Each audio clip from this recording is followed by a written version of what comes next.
علی آلہ طیبین الطاہرین لا سیما بقیت اللہ المنتظر ارواحنا فدا اما بعد فقط قال الامام الحسن العسکری علیہ السلام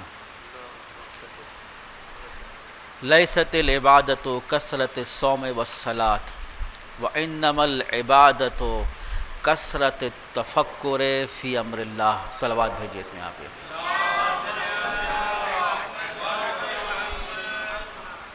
شب شہادت امام حسن عسکری علیہ السلام ہے۔ اسی مناسبت کو مد نظر رکھتے ہوئے آپ کی ایک گران بہا حدیث کو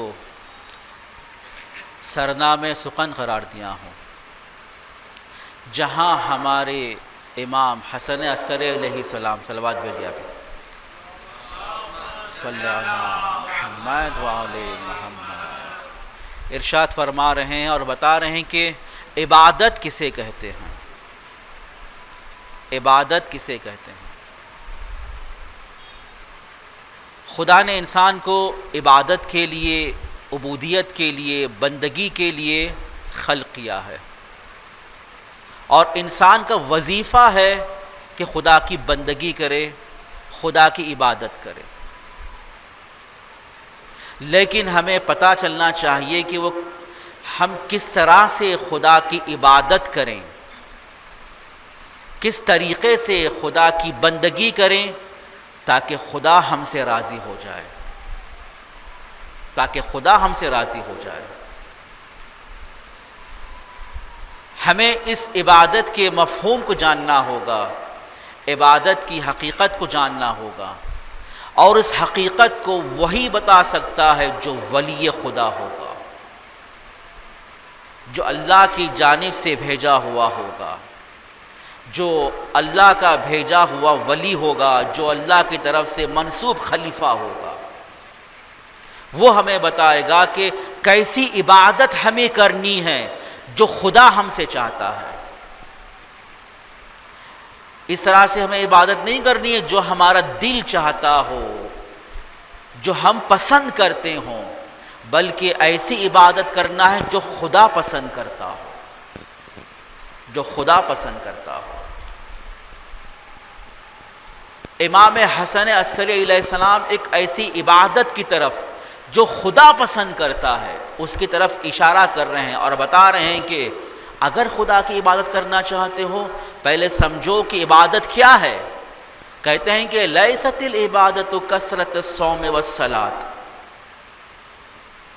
یہ مت سمجھو کہ اگر ہم زیادہ نماز پڑھ رہے ہوں، زیادہ روزے رکھ رہے ہوں، زیادہ نوافل کو انجام دے رہے ہوں، یہ اللہ کی بندگی نہیں ہے، یہ اللہ کی عبادت نہیں ہے۔ انسان صبح و شام نمازوں میں مشغول ہے، تسبیحات میں مشغول ہے، اذکار میں مشغول ہے، لیکن اگر چاہتا ہے کہ کمال عبادت کو درک کرے، توجہ کیجیے اس کے بارے میں، کمال عبادت کو درک کرے۔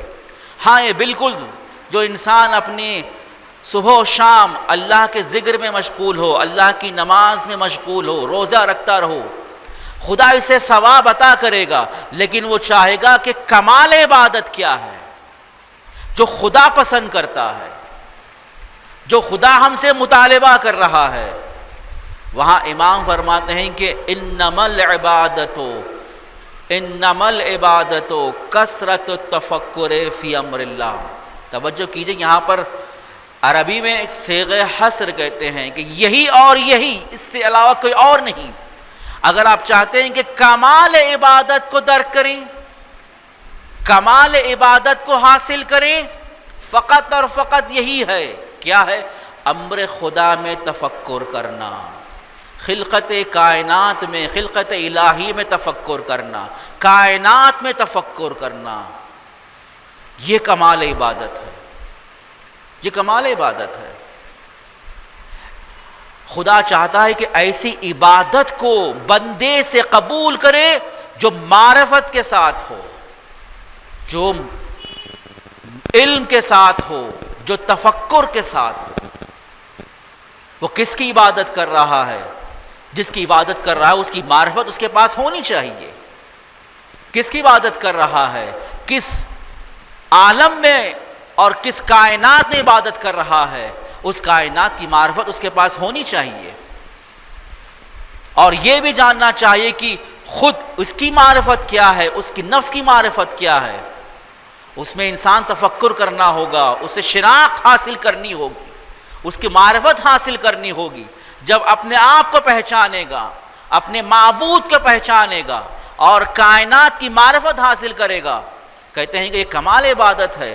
جب وہ نماز پڑھے گا تو معراج تک پہنچے گا، تب وہ روزہ رکھے گا قرب الہی کو حاصل کرے گا. یہ ہے عبادت.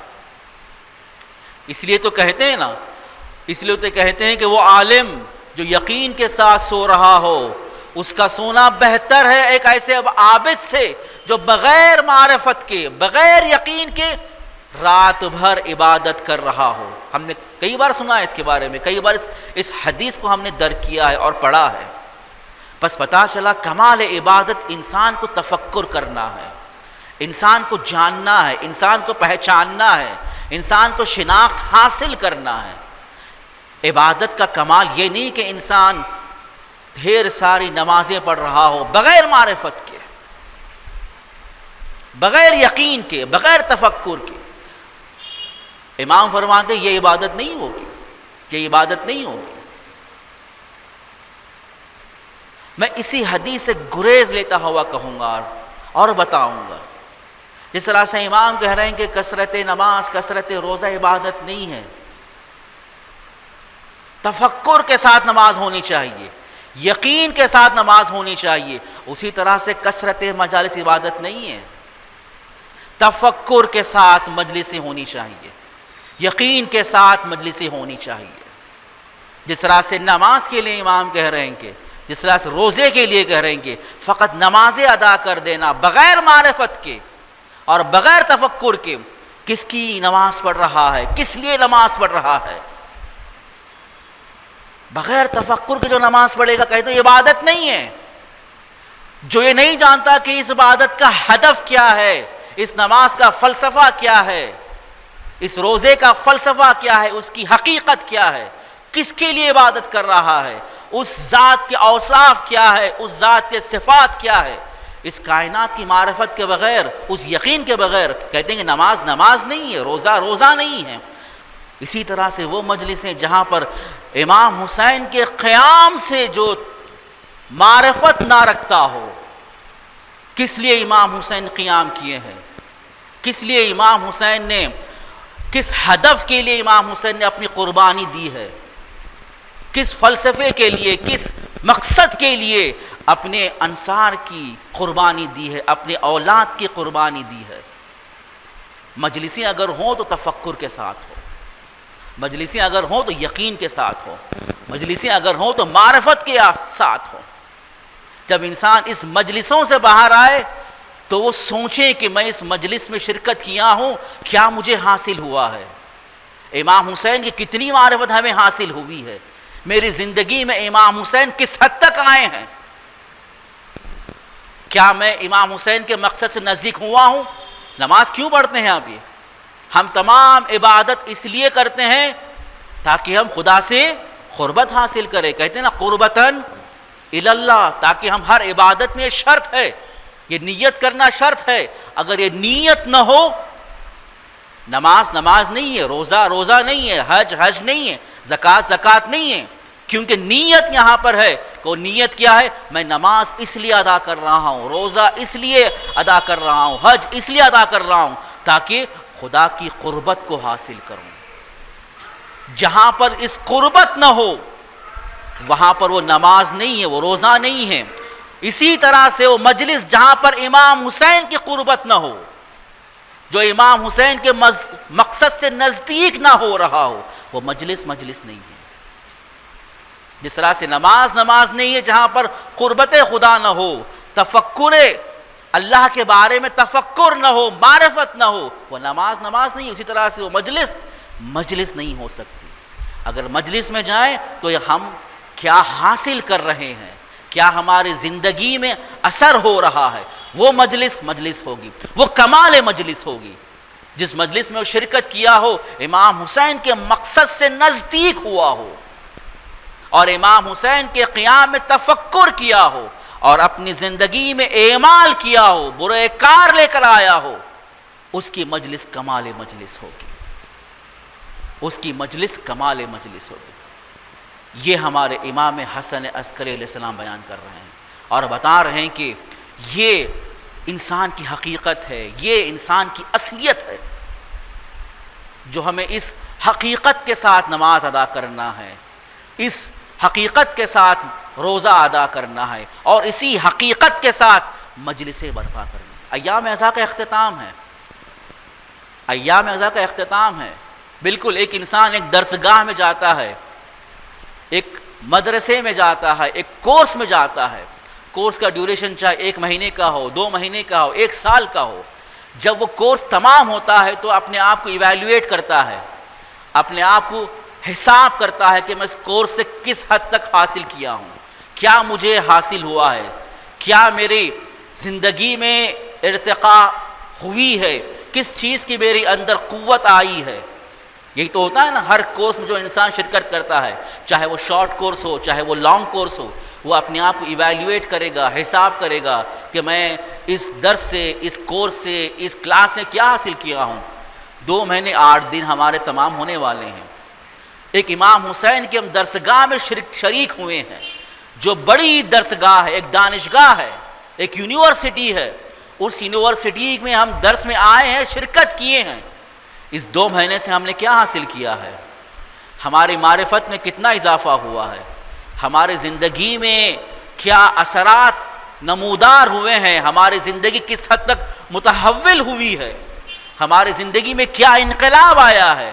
یہ ہمیں حساب کرنا ہوگا، یہ ہمیں ایویلیٹ کرنا ہوگا، یہ ہمیں دیکھنا ہوگا کہ ہماری زندگی کس حد تک امام حسین کے قیام سے نزدیک ہوئی ہے، کتنا ہم امام حسین سے قریب ہوئے ہیں، کتنا ہم عبادت سے نزدیک ہوئے ہیں، کتنا ہمارے اندر عبادت کا شوق آیا ہے۔ شب عاشور کہتے ہیں نا، میں مہلت جو مانگی گئی تھی شب عاشور، تو امام حسین کہتے ہیں کہ میں نماز سے محبت کرتا ہوں، نماز سے محبت کرتا ہوں۔ جہاں پر مہلت لی جا رہی ہے، ایک رات کی مہلت لی جا رہی ہے اور کہا جا رہا ہے کہ میں نماز سے، عبادت سے محبت کرتا ہوں۔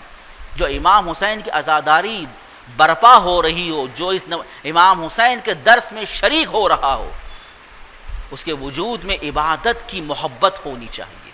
وہ عبادت گریز نہیں ہوگا، بلکہ عبادت کا چاہنے والا ہوگا، عبادت کو پسند کرتا ہوگا، عبادت سے محبت کرتا ہوگا، جس طرح سے ہمارے مولا امام حسین عبادت کو چاہتے تھے، پسند کرتے تھے اور محبت کرتے تھے۔ یہ اثر ہماری زندگی میں دکھائی دینا چاہیے۔ یہ امام حسین کا درس کا اثر ہے، یہ امام حسین علیہ السلام کی درس کا اثر ہے۔ یہ حدیث ہے ہمارے 11 امام علیہ السلام کی، کیونکہ عنوان ہمارا جو اس مجلس کے لیے تعین کیا گیا تھا، امام حسن عسکری علیہ السلام کے سیرت کی طرف ہم اشارہ کریں۔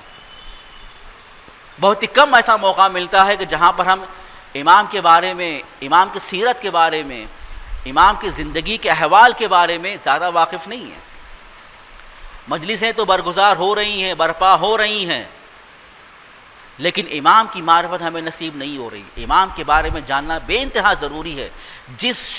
جس کی شہادت ہے، جس کی شب شہادت ہے، اس کا ذکر ہونا چاہیے، ان کی معرفت، ان کی سیرت کے بارے میں گفتگو ہونی چاہیے۔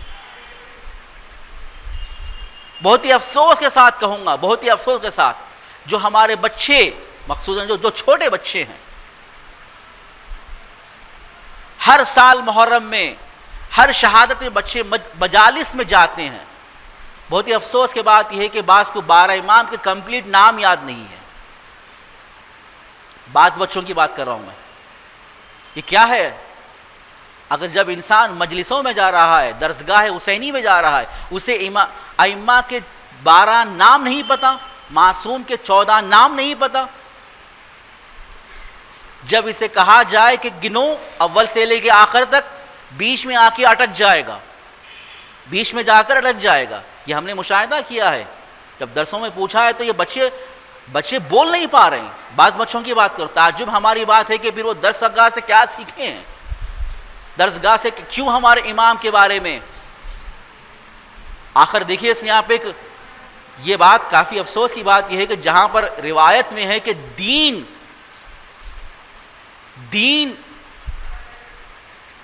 جو ٹھہرا ہوا ہے اس کی بنیادوں میں سے اہم ترین بنیاد ولایت اور امامت ہے.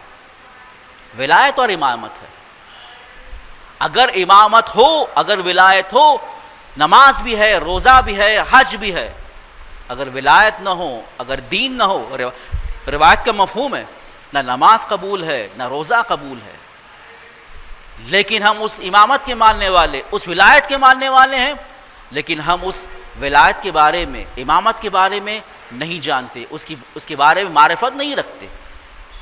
ہمیں جاننا ہوگا. بہتر یہ ہے کہ جب بھی کسی امام کی شہادت ہو تو امام کے بارے میں, ان کی زندگی کے بارے میں, ان کے احوال کے بارے میں گفتگو ہونی چاہیے, تذکرہ ہونا چاہیے, تاکہ ہمارے بچے, نوجوان طبقہ امام کی معرفت حاصل کرے. اور جس کے پاس امام کی معرفت آ جائے اس کی زندگی کمال تک پہنچ جائے گی, اس کی زندگی کمال تک پہنچ جائے گی. میں مختصر سی گفتگو میں امام کے بعض ایسے احوال کے بارے میں, ایسے سیرت کے بارے میں گفتگو کروں گا جو ہمارے زندگی میں کافی مؤثر ہیں. سب سے پہلے چھوٹے بچوں کے واسطے, آپ کی پیدائش سن 232 ہجری میں ہوئی,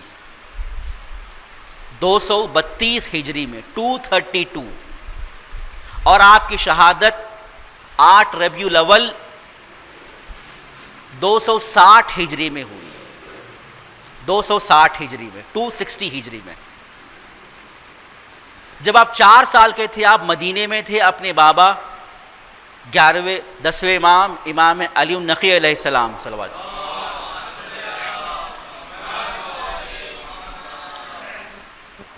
4 سال تک مدینے میں تھے متوکل عباسی کی بنا پر. اب یہ سب واقعات پتہ ہو گیا.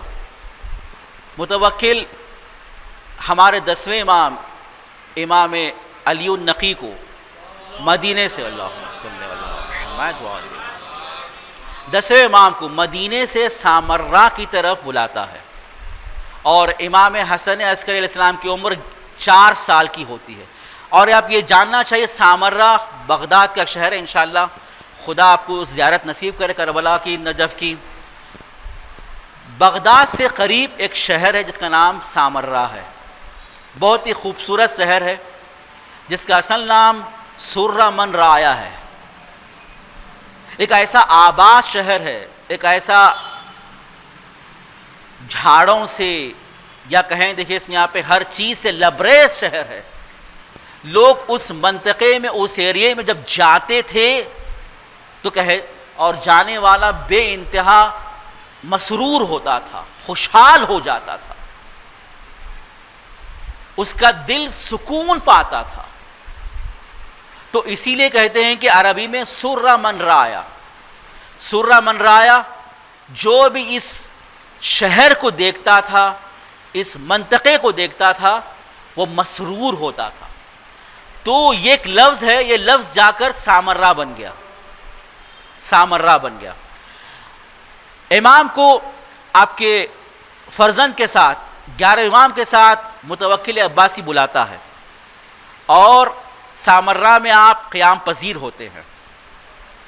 اور یہ سامرہ ایک ایسا شہر ہے, بنی عباس, خلفائے بنی عباس کا ایک لشکرگاہ تھی, ان کا ایک دارالخلافہ تھا, ان کا ایک آرمی ہیڈ کوارٹر تھا, آرمی ہیڈ کوارٹر. امام کو مدینے سے بلا رہا ہے تاکہ امام کو اپنی نظر میں رکھے, امام کے تمام فعالیت کو نظر میں رکھے, امام کے تمام امور اور کاموں کو نظر میں رکھے. گویا آپ کہہ سکتے ہیں کہ امام کو بلایا ہے تاکہ انہیں ہاؤس اریسٹ کریں, تاکہ انہیں تمام لوگوں سے ارتباط سے منع کریں اور اپنی نظارت میں رکھیں. کیونکہ وہ دیکھا کہ مدینے میں آپ کے چاہنے والے اتنے ہیں، گرچہ مدینے میں ان کا گورنر موجود ہے، والی موجود ہے، لیکن امام کی وہاں پر اتنا نفوذ تھا کہ وہ ڈر رہا تھا کہ اگر چاہنے والوں کی کثرت میں اضافہ ہو جائے گا تو میری حکومت گر جائے گی.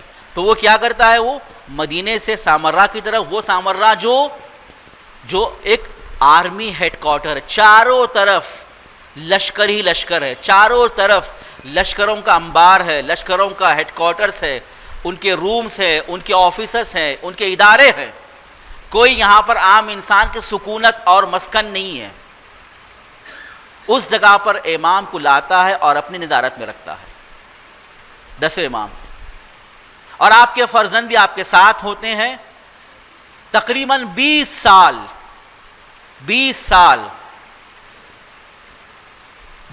اپنے والد کے ساتھ رہتے ہیں. اور جب 10ویں امام کی شہادت ہوتی ہے سن 254 ہجری میں، 254 ہجری میں آپ منصب امامت پر فائز ہوتے ہیں اور 6 سال امامت کرتے ہیں.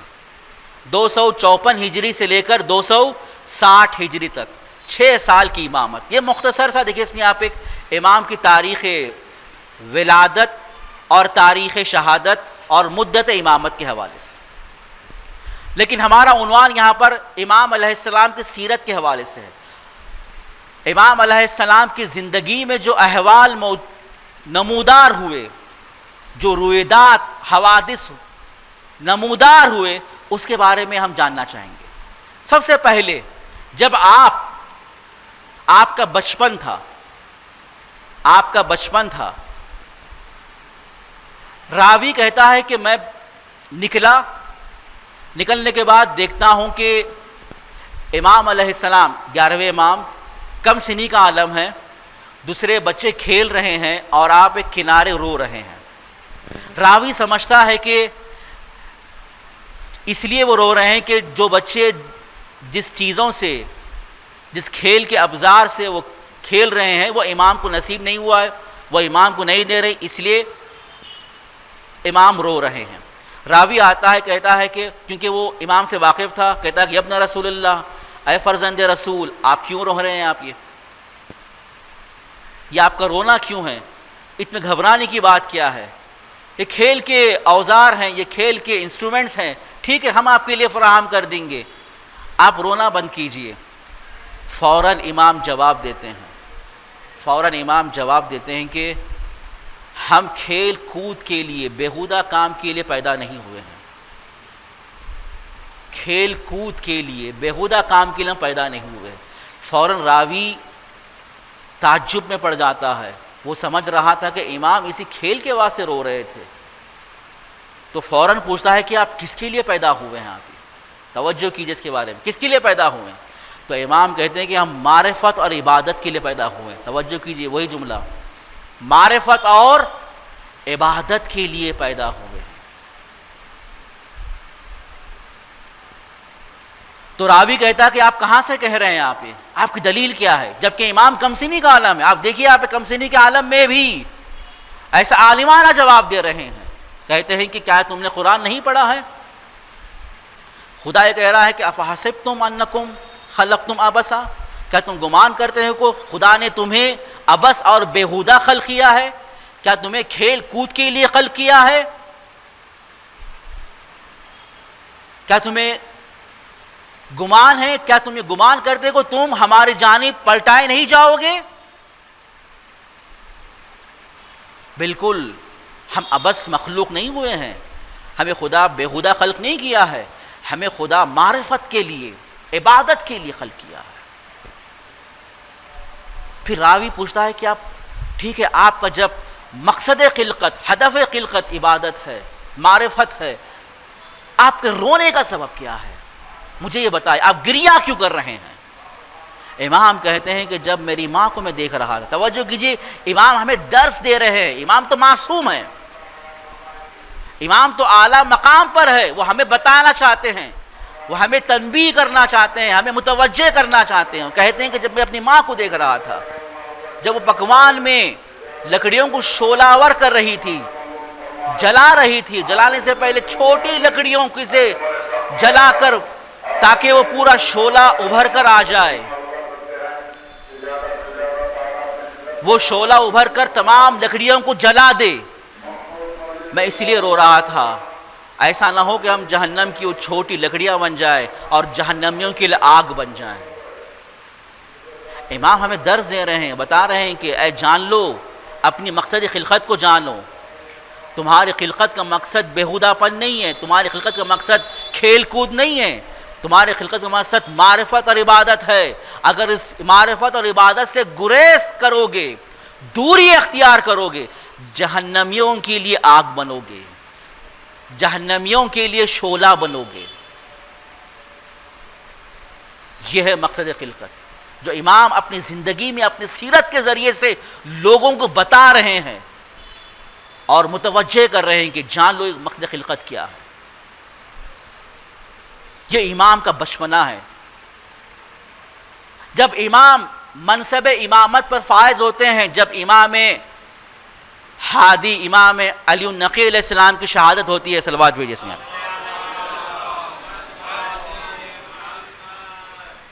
توجہ کیجئے۔ دیکھیے اس میں آپ جب امام، اکثر لوگ آپ کی امامت قبول کرتے ہیں، لیکن اس کے ساتھ ساتھ توجہ کیجئے، دیکھیے اس میں آپ ایک، یہ جو آپ کو جو بتانے والا ہوں ہمارے لیے عبرت ہے، ہمارے لیے عبرت ہے۔ جو اب تک 10ویں امام تک ان کی امامت پر قائم تھا، 10ویں امام تک ان کی امامت پر قائم تھا، 11ویں امام کی امامت میں شک کرنے لگا۔ اپنے ہی لوگ ہیں، اپنے ہی لوگ ہیں جو آپ کے بھائی جن کا نام جعفر تھا، ان کی امامت کو ماننا شروع کر دیے، اور یہی چیز 11ویں امام کی شہادت کے بعد بھی یہی تفرقہ، یہی افتراق اور یہی اختلاف رونما ہوا۔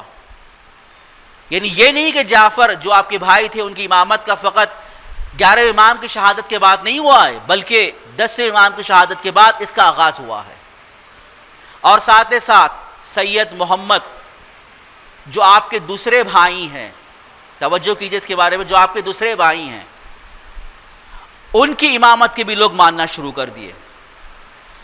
سید محمد کون ہیں؟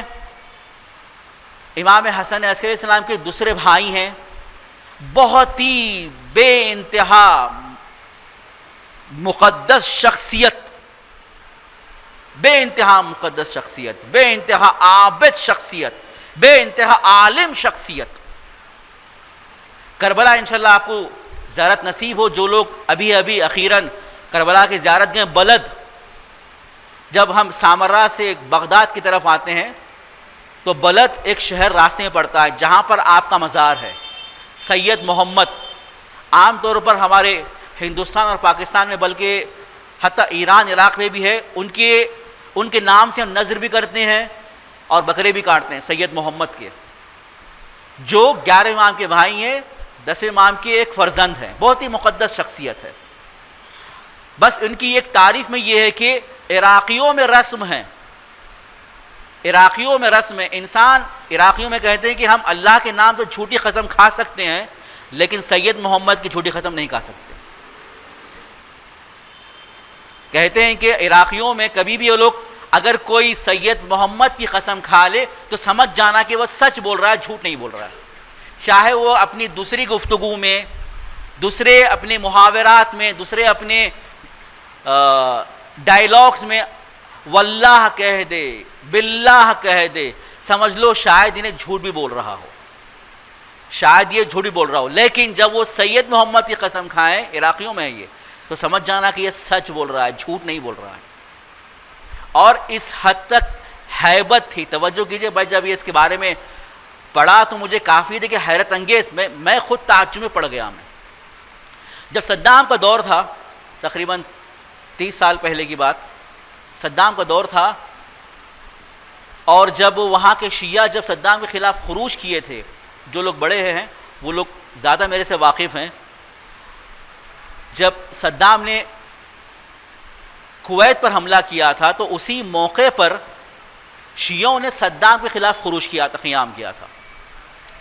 جیسے ہی وہ صدام کویت کی جنگ سے فارغ ہوا فوراً وہ شیعوں کو مارنا شروع کیا.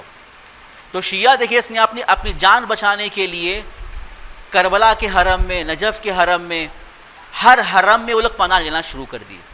لیکن یہ بات دیکھیں آپ، جب وہ کربلا کے حرم میں بھی گئے، نجف کے حرم میں بھی گئے، صدام کے سپاہی حرم میں جا کر شیعوں کو قتل کیا ہے. حرم میں جا کر شیعوں کو قتل کیا ہے. آج بھی وہ مناظر، اس کے پکچرز حرم کی میوزیم میں موجود ہے، کس طرح سے وہ وہاں پر وہ ٹینکوں کے ذریعے سے حرم کے دیواروں کو انہوں نے مسمار کیا تھا. آپ دیکھیں گے وہاں پر بھی جو لوگ جا چکے ہیں حرم کے میوزیم میں مشاہدہ کر چکے ہیں، شاید وہاں پر باضابطہ موجود ہے کہ کس طرح سے انہوں نے مسمار کیا تھا. لیکن کہتے ہیں کہ یہی صدام کی فوج جب شیعہ بلد میں سید محمد کے حرم میں پناہ لیے تھے تو صدام کی فوج ان کے مزار میں داخل ہونے سے رک گئی، اندر نہیں گئی. اتنی ہیبت دشمن کے دلوں میں بھی تھی، دشمن کے دلوں میں بھی تھی اس حد تک. اور کہتے ہیں کہ آپ کی وفات خود امام علی النقی علیہ السلام کی زندگی میں ہو چکی تھی. آپ کی وفات خود 10ویں امام کی زندگی میں ہو چکی تھی. 10ویں امام کی شہادت کے بعد ایک ایسا گروہ آیا، کہنے لگا کہ سید محمد زندہ ہے اور یہی ہمارے مہدی موعود ہیں، یہی ہمارے مہدی موعود ہے.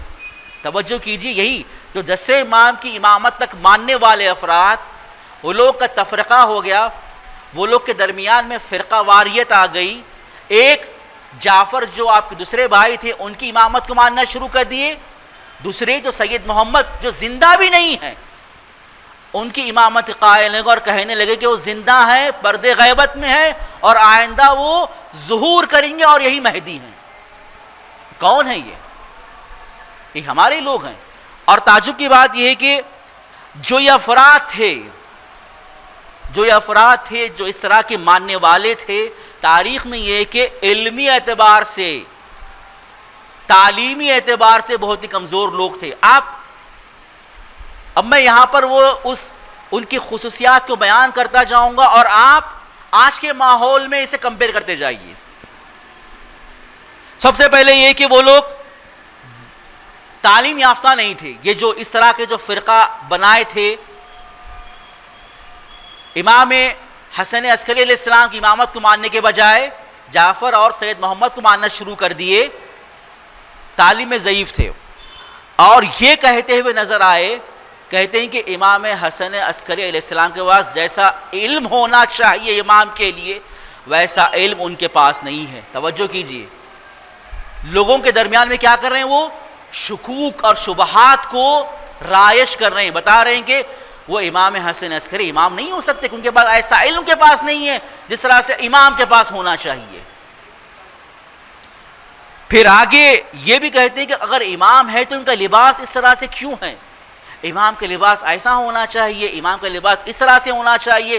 لباس پر اعتراض کر رہے تھے، یہ لباس امام کا لباس نہیں ہو سکتا. توجہ کیجیے اس کے بارے میں. ایک مقام پر کہتے ہیں کہ امام کے جو وکلاء ہیں، جو ریپرزنٹیٹیوز ہیں، جو ان کے نمائندے ہیں، انہیں اپنے نمائندوں کو چلانا نہیں آتا، انہیں اپنے نمائندوں کو دیکھنا نہیں آتا، انہیں اپنے نمائندوں کے ساتھ کس طرح سے ارتباط کرنا ہے، کس طرح سے ان سے کانٹیکٹ کرنا انہیں نہیں آتا. انہیں امامت کرنے نہیں آتی، امامت کرنے نہیں آتی. اور یہاں تک کہ دیکھا گیا ہے جو بھی امام جو دستور دیتے تھے، فرمان دیتے تھے، وہ لوگ اسے ریجیکٹ کرتے تھے، رد کر دیتے تھے.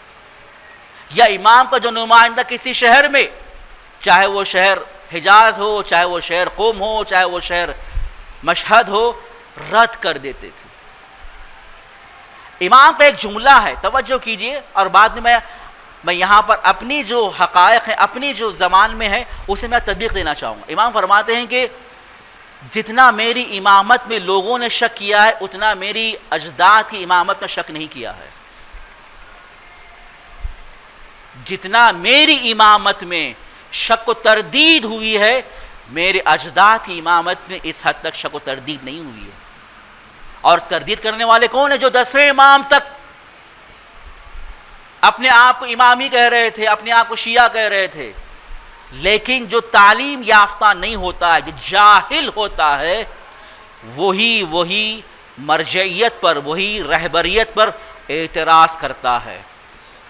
توجہ کیجئے اس کے بارے میں. یہاں پہ جو جاہل طبقہ ہوتا ہے، جس کے اندر دنیا کی محبت ہوتی ہے، جو علم سے بے بہرا ہوتا ہے، وہی عالم پر اعتراض کرتا ہے، وہی رہبر پر اعتراض کرتا ہے. آج آپ دیکھیں آج کے زمانے میں کون عالم پر اعتراض کر رہا ہے، کون رہبریت پر اعتراض کر رہا ہے، کون مرجعیت پر اعتراض کر رہا ہے.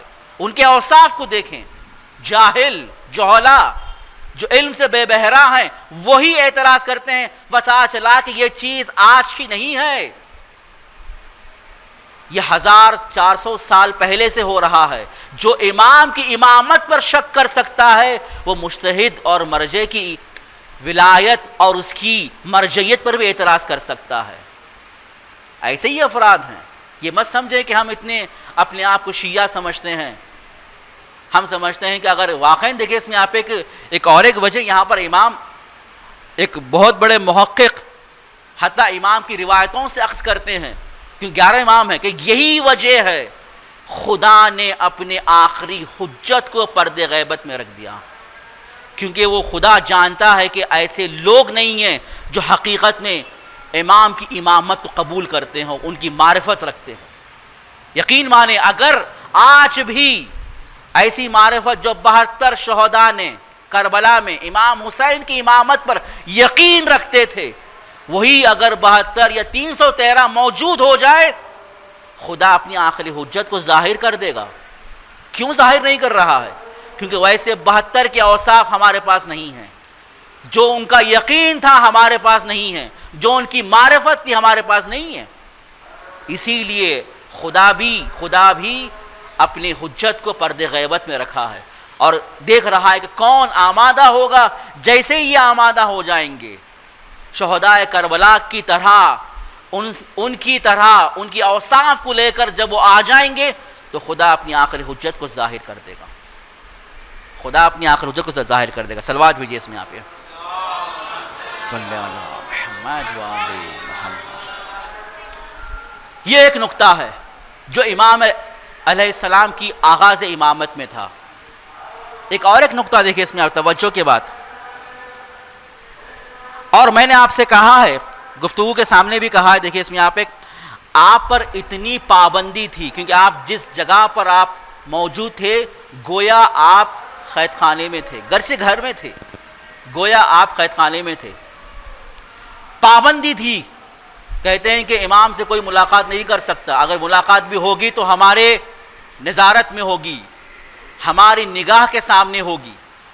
کوئی بھی امام سے ملاقات نہیں کرتا تھا. اور یہاں تک تاریخ میں کہا گیا ہے کہ امام کے لیے مجبور کیا گیا ہے کہ ہفتے میں 2 بار، پیر اور جمعرات، تاریخ میں لکھا ہوا ہے کہ ہفتے میں وہ 2 بار دربار میں جائیں گے، اپنی حاضری دیں گے. جس طرح سے ہوتا ہے نا آج، میں کافی افسوس کے بعد میں کہہ رہا ہوں کہ جو لوگ بڑے ہیں وہ لوگ جانتے ہیں. دیکھیے اس میں آپ جس کا بیک گراؤنڈ کرمنل ہو، ان کے لیے پولیس ان پر یہ ایک حکم صادر کرتی ہے کہ وہ ہفتے میں 1 بار، مہینے میں 1 بار پولیس میں آ کر رپورٹ کریں. ایسی تو ہوتا ہے نا. دیکھو آپ کس طرح سے برتاؤ ہو رہا ہے کہ امام کو ایک مجرمانہ طور پر رفتار کیا جا رہا، برتاؤ کیا جا رہا. ہفتے میں 2 بار دربار جانا ہے اور رپورٹ کرنا ہے، احضار ہونا ہے، حاکم کے سامنے احضار ہونا ہے، حاکم کے سامنے احضار ہونا ہے. آپ دیکھیے آپ امام علیہ السلام 20 سال، بلکہ 20 سال نے 24 سال آپ سامرا میں تھے اور خلفاء کے قید خانوں میں تھے. اور کہا گیا کئی بار آپ کو قید بھی کیا گیا، لیکن وہاں کے چاہنے والے اس حد تک اپنے ایمان کو سرد کر چکے تھے، اس حد تک ان کے اندر امامت کی اور ولایت کی اور امامت اور ایمان کی گرماہٹ ختم ہو چکی تھی، وہ دیکھ رہے تھے ہمارا امام بندش میں ہے، ہمارا امام زندان میں ہے، ہمیں کوئی پرواہ نہیں ہے، ہمیں کوئی پرواہ نہیں ہے. توجہ کیجیے اس کے بارے میں، ہمیں کوئی پرواہ نہیں ہے. سب دیکھ رہے ہیں کہ وہ امام بنی عباس کے ہیڈ کوارٹر میں ہے، مقید ہے، ان پر پہرا ہے، ان پر پابندی ہے، ان پر نظر ہے، پھر بھی کوئی اٹھ کھڑا نہیں ہوا ہے، اٹھ کھڑا نہیں ہوا ہے تاکہ امام کی نصرت کر سکے، امام کو بچا سکے، امام کو ان کی چنگل سے، ان کے قید خانوں سے جدا کر کے، نصرت کر کے امام کو ان کی حقیقی منصب پر ان کو فائز کر سکے. لیکن وہاں پر آمادہ کوئی نہیں ہے یہاں پر کرنے کے لیے، سب لوگ خاموشی اختیار کیے ہوئے ہیں.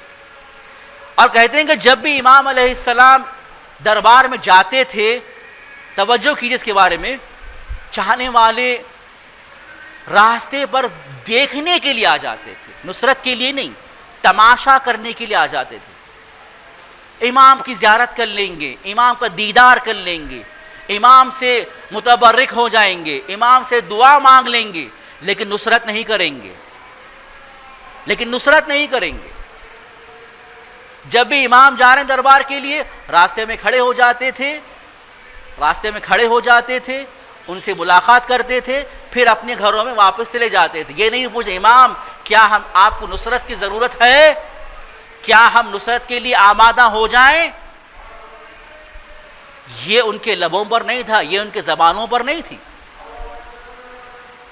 لیکن اتنا رؤوف امام ہے، اتنا رؤوف امام ہے، جیسے امام کو پتا چلتا ہے ایک ایسے واقعے پر کہ خلفاء جو بنی عباس کے حکام ہیں وہ دیکھ رہے ہیں کہ کون سا شخص آپ کو سلام کر رہا ہے، کون سا شخص آپ سے ملاقات کر رہا ہے، کون سا شخص آپ سے مصافحہ کر رہا ہے، کون سا شخص آپ سے سوال کر رہا ہے.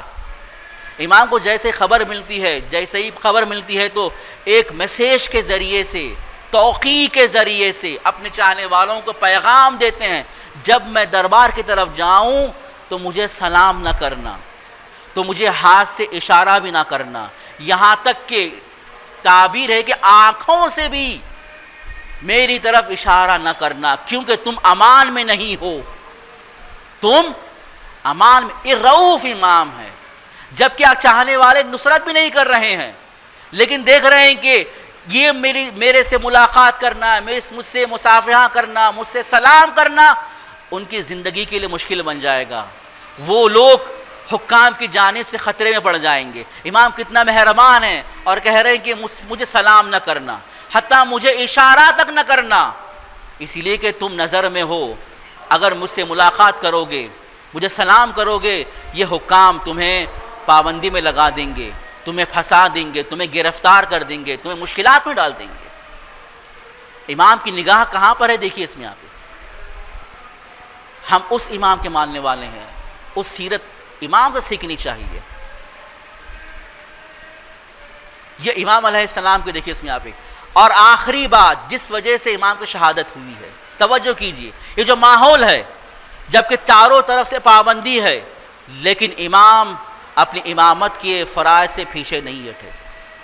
ہاں بالکل دشمن کے حکام کے ہیڈ کوارٹر میں مقید ہیں، چاروں طرف پھیرا ہے، لیکن اپنے وکیلوں کے ذریعے، اپنے ریپریزنٹیٹیوز کے ذریعے، اپنے نمائندوں کے ذریعے چاروں طرف، حجاز ہو، مکہ ہو، مدینہ ہو، ایران ہو، عراق ہو، چاروں طرف اپنے نمائندوں کے ذریعے سے مومنین کی، مسلمین کی مشکلات کو برطرف کرنے کے لیے، ان کے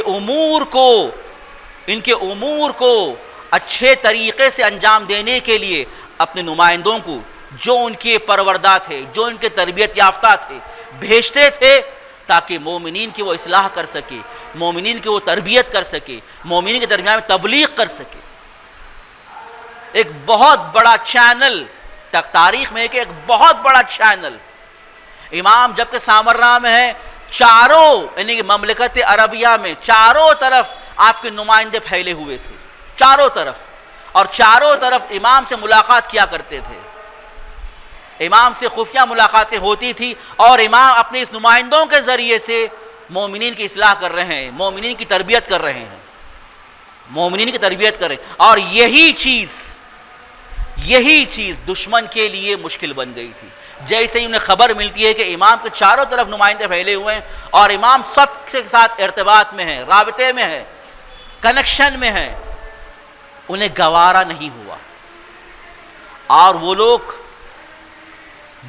جن کا جو پلیدی مقصد تھا اس کو برے کار لانے کے لیے وہ آمادہ ہو گئے۔ زمانہ ہے معتمد عباسی کا، اور دیکھا کہ اب امام گرچہ وہ ہماری نظارت میں ہیں، ہمارے ہیڈ کوارٹر میں ہیں، لیکن امام اپنی امامت کے فرائض کو اس حد تک انجام دے رہے ہیں، ہماری حکومت خطرے میں ہے۔ اگر ہمیں حکومت پر باقی رہنا ہے تو امام کو جڑ سے ہٹانا ہوگا۔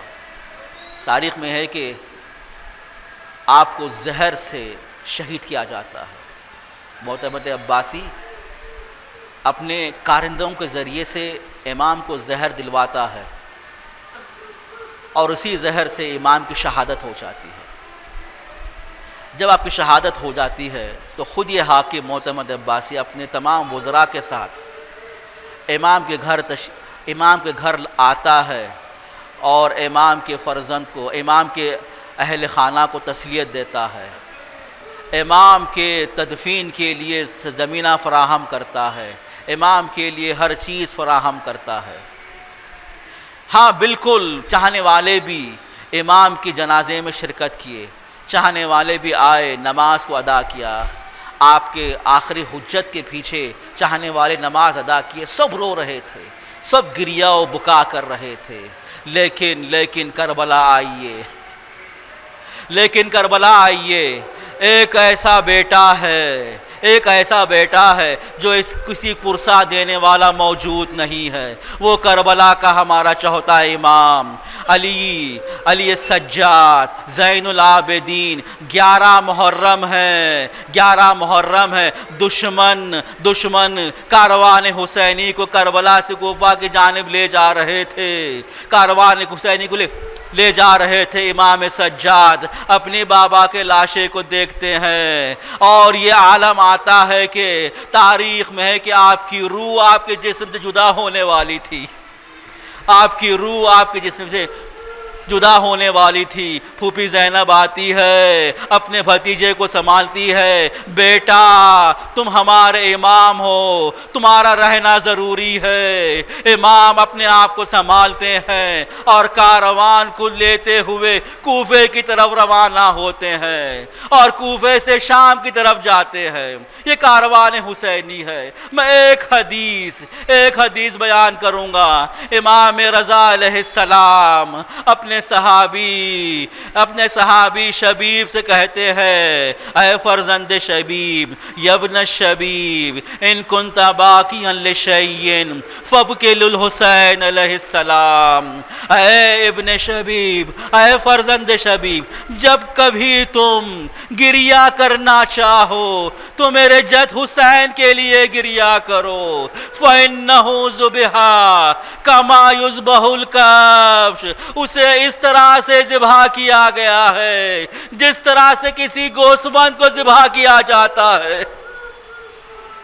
جس طرح سے کسی گوسفند کو ذبح کیا جاتا ہے۔